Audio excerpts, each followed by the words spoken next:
चलिए बच्चों, तो हम बात करते हैं स्क्रीनिंग इफेक्ट या इफेक्टिव न्यूक्लियर चार्ज। देखिए, ये बात उस केस में एप्लीकेबल होगा जिसमें इलेक्ट्रॉन का नंबर एक से अधिक हो, यानी मल्टी इलेक्ट्रॉन में।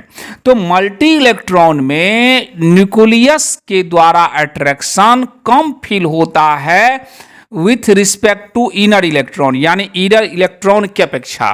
तो ये जो यहाँ पे अट्रैक्शन फील कम हो रहा है, ये किस कारण से? तो ये जो अंदर वाला इलेक्ट्रॉन है, इनर इलेक्ट्रॉन के कारण, इनर इलेक्ट्रॉन के कारण इस घटना को नाम रखा गया है शिल्डिंग इफेक्ट।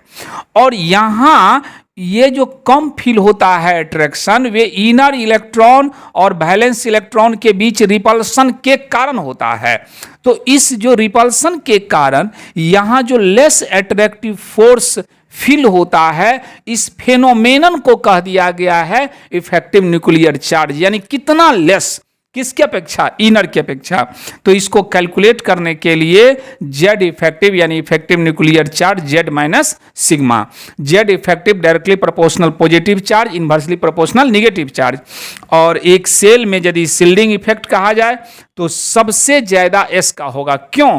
क्योंकि एस जो है ये न्यूक्लियस के करीब होता है, ये एक शील्ड होता है, कवर होता है, एक अच्छा कवरिंग का काम करता है। जैसे जैसे हम पी जाते हैं, डी जाते हैं, एफ जाते हैं, ये डिफ्यूज्ड होते जाता है, डायरेक्शनल होते जाता है, जो बाहरी इलेक्ट्रॉन को आसानी से कवरिंग नहीं कर पाता है। तो शील्डिंग इफेक्ट सबसे ज्यादा किसका? एस का, उसके पी का, डी का और एफ का। तो इस तरह से हम लोग इफेक्टिव न्यूक्लियर चार्ज और स्क्रीनिंग इफेक्ट को समझ लिए।